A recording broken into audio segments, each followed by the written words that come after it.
पढ़ने वाले हैं फॉरेन इन्वेजन्स।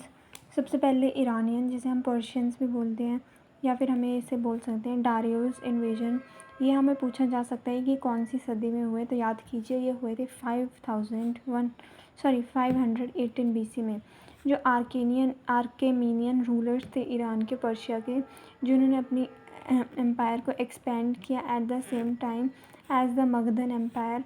उन्होंने एडवांटेज लिया था पॉलिटिकल डिसयूनिटी का on the frontier of India.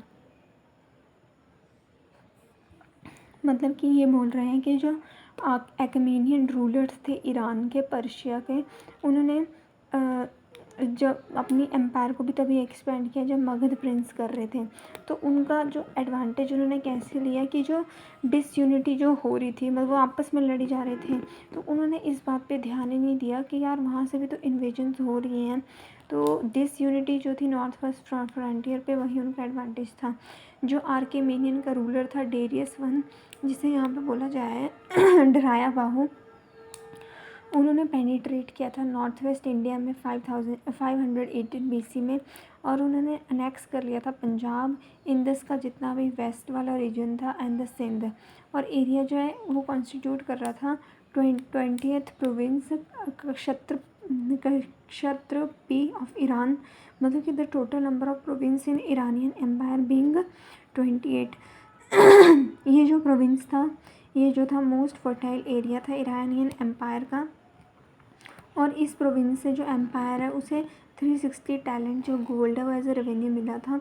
जो इंडो ईरानियन कॉन्टैक्ट था वो लास्ट कर रहा था अबाउट फॉर 200 ईयर्स। तो हमने इसमें देखा कि व्हाट इज़ क्षत्रपी।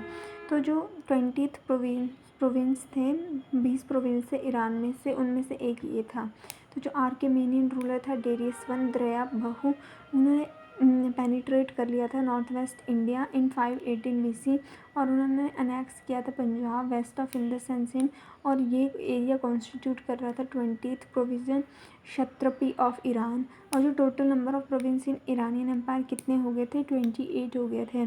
और ये जो प्रोविंस था सबसे ज़्यादा फर्टाइल एरिया था ईरानियन एम्पायर का, और उन्हें जो है इस एरिया से सबसे ज़्यादा गोल्ड एज अ रेवेन्यू मिलता था, मतलब 360 talent gold as a revenue. जो इंडो ईरानिया का कॉन्टैक्ट था वह 200 साल तक रहा। अब क्या इफ़ेक्ट था ईरानियन इन्वेजन का, इन्होंने जो है इंडो ईरानियन ट्रेड और कॉमर्स को इम्पेटस बढ़ाया, और थ्रू द ईरानियन जो ग्रीक जो है उन्हें जो है ईरानियन के थ्रू ही ग्रीक को जो है इंडिया की इतनी वेल्थ के बारे में पता चला, और इसी की वजह से जो अलेक्जेंडर का इन्वेजन हुआ। जो ईरानियन है वो scribe brought into India a form of writing.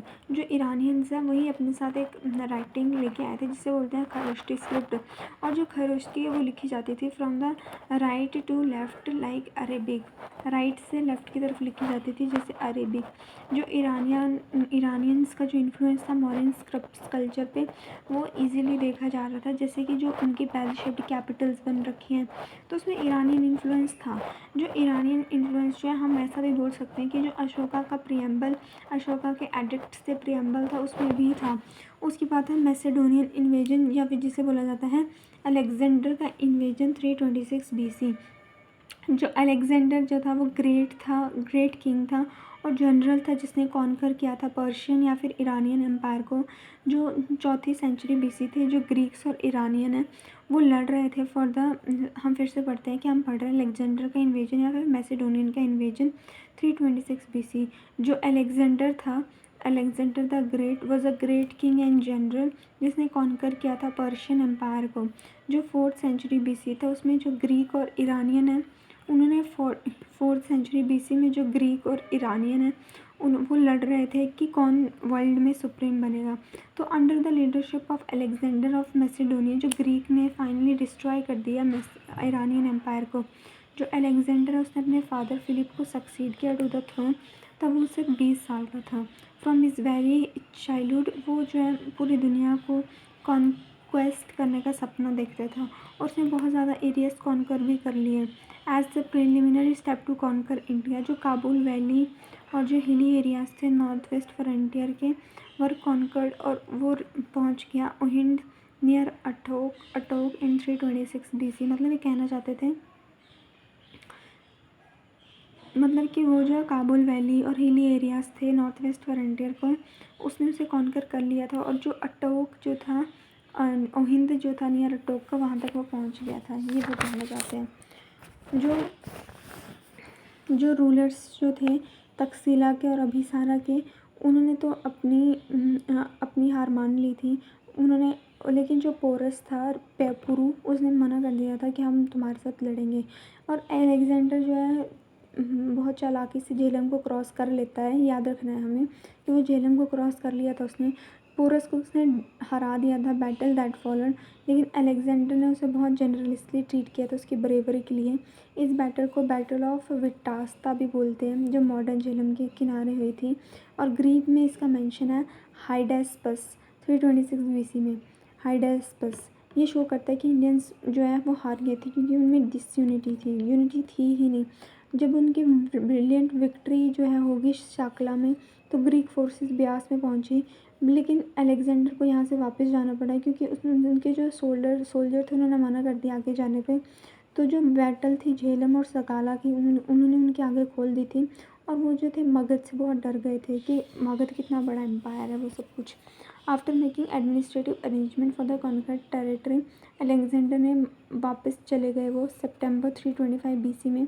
Babylon में पहुँचे वो 323 BC में, जहाँ पे वो मर गया एट द एज ऑफ 33। जब Alexander when was died, then कोई ऐसा रूलर आया ही नहीं कि वो जो फिर से इतना ज़्यादा एक्सपेंशन कर सके। और जब वो बहुत सालों बाद उसके वॉर के बाद जो उसके जनरल है वो स्प्लिट हो गए स्मॉल किंगडम्स में, मैसेडोनिया, बेबीलोनिया एंड इजिप्ट में। तो अलेक्जेंडर का क्या इफ़ेक्ट पड़ा ये हमें सोचना चाहिए, क्योंकि जो अलेक्जेंडर था उसने जो है उसने लैंड और सी रूट दोनों को ही ओपन कर दिया था, तो उस इंडिया और यूरोप के बीच में, तो उन्होंने इंडिया और यूरोप को इकट्ठे लाया। इनडायरेक्टली जो इन्वेजन जो हुआ मेड पॉसिबल, तो क्या स्टेट्स हुई इंडो बैक्टीरियन, जो इंडो बैक्टीरियन वो स्टेट्स हुई अलेक्जेंडर ने जीती थी। And Indo Parthian state which at a later stage considerably influenced Indian architecture, जैसे Gandhara school of sculpture, astronomy, coinage. जो इन्वेजन जो थी इन्होंने आई कि इंडियन पॉलिटिशियंस को कि यार तुम जाग जाओ, अब हमें एक यूनिफाइड एम्पायर बनाने की ज़रूरत है। जो डेट जो है इन्वेजन की वो फर्स्ट रिलायबल डेट है in the earlier Indian history, और ये हेल्प करती है हमें क्रोनोलॉजी की प्रॉब्लम सॉल्व करने में।